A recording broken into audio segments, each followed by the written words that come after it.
एक तरफ केंद्र सरकार 1990 के दशक में कश्मीर से विस्थापित हुए कश्मीरी पंडितों के पुनर्वास के दावे कर रही है, वहीं दूसरी तरफ आतंकी संगठन लगातार इस पुनर्वास के खिलाफ मुहिम छेड़े हुए हैं।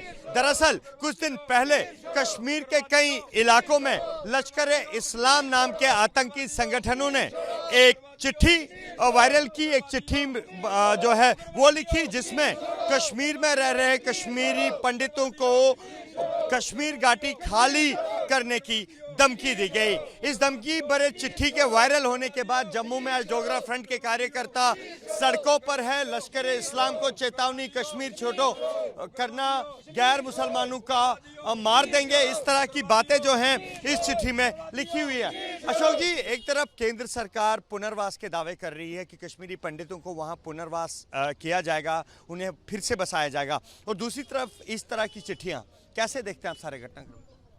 फिजल आउट करने की बातें, जैसे 90 के हालात हो उसको दोहराने वाली बातें, जैसे कश्मीरी पंडितों को 90 के अंदर जब जगमोहन जी ने ज्वाइन नहीं करा था उस समय ऐसे हालात का निर्माण किया गया।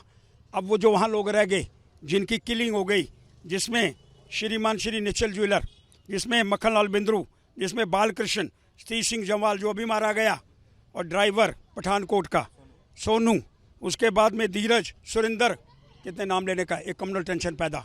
ये सारे लोग हिंदू हैं, इसका मतलब सीधा है टारगेट किलिंग करने का प्रयास हो रहा है। और टारगेट किलिंग का मतलब क्या है? एक फसाद पैदा करना, पूरे हिंदुस्तान के अंदर फसाद हो जाए, और उस फसाद के बाद क्या हालात रहेंगे इसके विषय में वहाँ के जो सियासतदान हैं, मौलवी हैं, बड़े बड़े मुल्ला हैं, उनको इसके विषय के अंदर विचार करने का प्रयास करना होगा।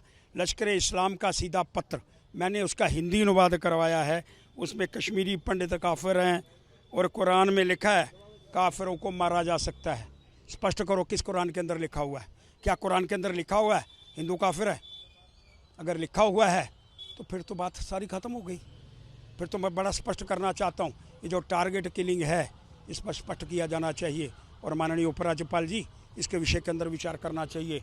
और ऐसे लोग जिसमें महबूबा मुफ्ती पाकिस्तान के प्रधानमंत्री की भाषा बोल रही है, उसको 2 मिनट के लिए अंदर करना, 2 मिनट के लिए बाहर कर देना, जो पूरे हिंदुस्तान के अंदर फसाद पैदा करने का प्रयास करना चाहती है, ये संभव नहीं है, ये चलेगा नहीं।